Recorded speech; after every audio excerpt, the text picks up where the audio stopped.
On va faire le tour. Est-ce que tu as d'autres spécialités de ta maison?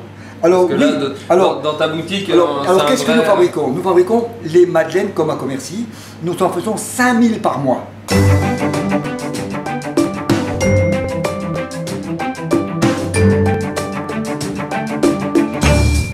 Alors c'est extraordinaire, c'est un ami fabricant à Commercy qui m'a dit René, ne donne pas la recette.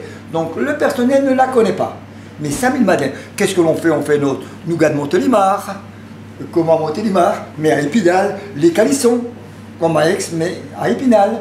Nous faisons les bergamotes comme à Nancy, nous faisons même la guimauve. Et j'ai un ami médecin qui m'a dit qu'on faisait partie des 2 meilleurs, il en avait trouvé de la guimauve à Annecy et à Épinal les meilleurs. Donc ça fait plaisir de, vous voyez qu'une guimauve, c'est vrai, c'est peut-être classique, mais il y a comme tout. C'est-à-dire que nous avons ici, on fait comme que dirait Prosper Montagnier, du bon qu'avec du très bon.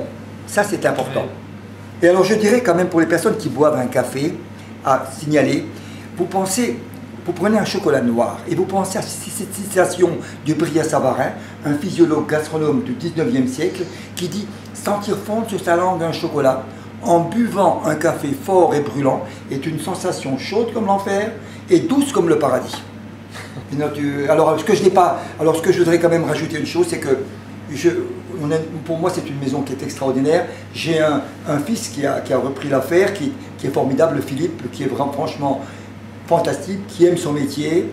Sa femme, Corinne, vraiment super au magasin. J'ai Frédéric, notre premier ouvrier, notre bras droit, ouais, qui est quelqu'un aussi d'exceptionnel, qui est un artiste, qui a d'ailleurs eu la chance, quand il a passé son examen, il y a une vingtaine d'années, d'être reçu premier du département. Alors c'est quand même un honneur.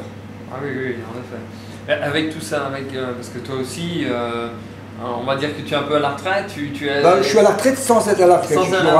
J'ai toujours un pied quand même dedans. Je suis toujours un peu, voilà. Donc tu voyages toujours au niveau pour découvrir d'autres de cacao. Exactement. Cette année, par exemple, j'étais d'ailleurs avec toi au Mexique. L'an passé, c'était à Costa Rica. Et on a fait quoi? Le Vietnam, l'Indonésie, la Chine, comment dirais-je, le Venezuela, l'Équateur, on a fait le monde entier, Madagascar aussi. Parce que Madagascar, il y a 80% de la production mondiale de la vanille, 10% à Tahiti et 1,5% à La Réunion. Et ce qu'il faut savoir, et ce que beaucoup ignorent, c'est quand on parle de vanille, on dit la vanille Bourbon c'est la meilleure, mais on pense à l'île Bourbon, qui s'appelait l'île Bourbon, l'île de Réunion. Eh bien, pas de chance.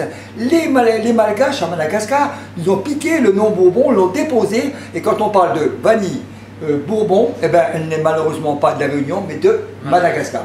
C'est pas pour ça, elle est bonne, elle est quand même très bonne. Ce que l'on fait, il y a une nouveauté qui a été faite il n'y a pas longtemps pour l'imagerie, on verra là-bas, c'est-à-dire, tu veux passer des blocs avec dessus la litho, voilà. On a fait, à l'imagerie d'Épinal, ils ont des gros blocs, il faudra le montrer ici, la pierre, après il faudra la montrer là. La pierre, elle est un peu lourde pour la prendre, mais cette pierre-là, c'est une pierre de lithographie pour faire des images d'Épinal, car Épinal est la seule ville, la seule imagerie au monde à rester. Et donc on a une pierre qu'on nous a prêtée, l'imagerie nous a prêté une pierre, et on a 7 images différentes. Alors là, ici on aperçoit comment dirais-je, une girafe, des papillons. Alors ça imite la pierre, et à l'intérieur de quelle se trouve une crème de noisette à l'intérieur avec des éclats de fruits secs. Voilà. Alors ça, on les a appelés Crolito. Voilà, on a pris Crolito. Pourquoi Crolito? C'est comme si on croquait une lithographie. Voilà. Okay. Mais on a préféré mettre Crolito que Croquelito, ça pouvait prêter à confusion.